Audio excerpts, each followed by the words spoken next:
Hello. In today's video, I want to cover some tips for any of you out there who are trainee CBT therapists or maybe newly qualified therapists. And as part of your course, you'll be engaging in clinical supervision with a supervisor. So I want to give you 5 tips that I think might be most helpful for you to get the most out of your sessions.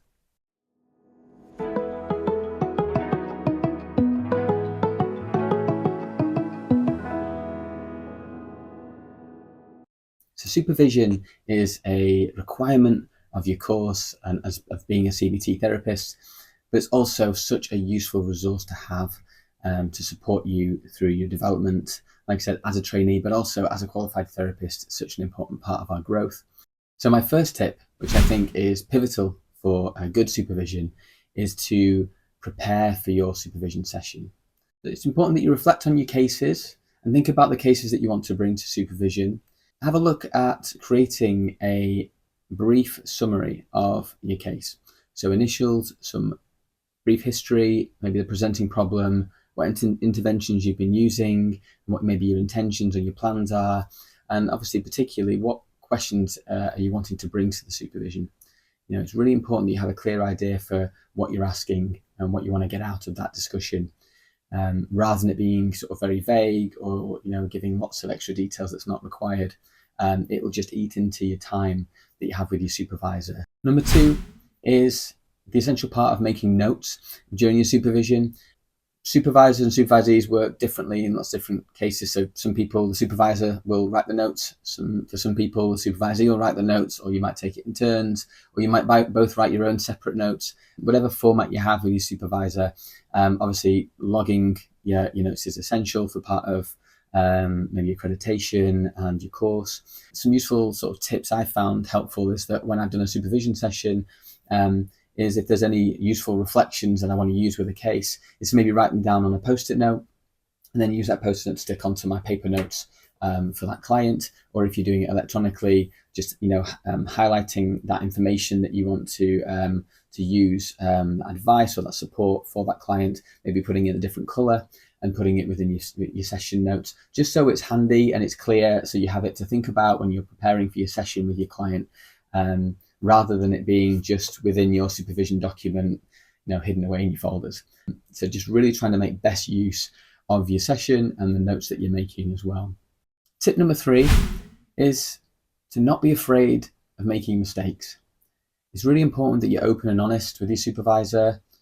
Use this as an opportunity to share difficulties and challenges and maybe mistakes that might have been made. Feel free to record and share recordings of challenges that you might have had in sessions.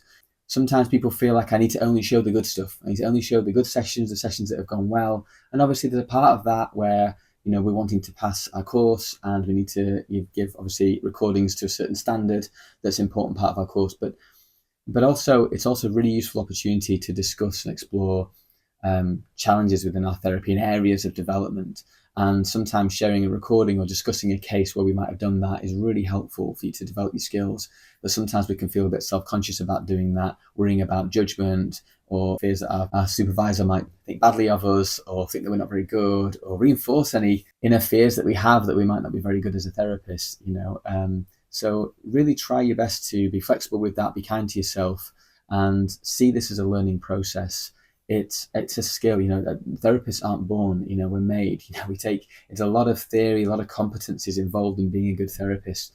You don't get it right straight away out of the gate. So it's completely normal and natural to make mistakes and to reflect on them and think, I could have said this differently, I could have done this in a different way, or maybe with this client, this one might work better, or this might work better. That's completely normal and natural, and your supervisor's there to help guide you and support you through that. So don't be afraid of sharing that with them and using this as an opportunity or a platform to address any areas of mistakes or insecurities or difficulties that you have, so that you can develop. Okay. The tip number 4, I think that using the supervision sessions not only to discuss cases and get advice and support around your caseload, but also using it as an opportunity to help with your sort of CPD or your continuing development and developing skills in certain competencies and areas or certain disorders that maybe you're curious about or you'd like to learn more about. in my supervision, I've sometimes done, sessions just talking through some of the theory, some of the, the formulation, some of the sort of useful interventions, particular with maybe a disorder. So using it as a learning platform, like a teaching session, can be really helpful as well. And supervisors often are really happy to do that too, because that's, really useful for your growth. That could be useful to improve skills, but also using role play, for example, and using case examples to develop your kind of knowledge and understanding of different therapeutic approaches is really helpful too. So feel free to use it as a teaching session, as well as obviously getting some guidance around some of your cases.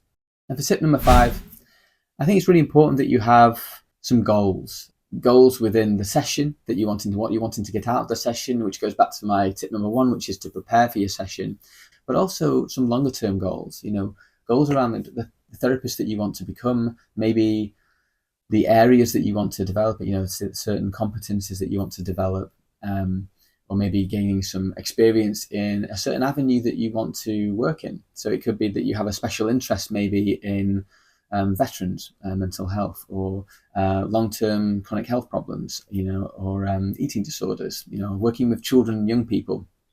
There might be certain areas that you already feel like you'd like to work in when you qualify.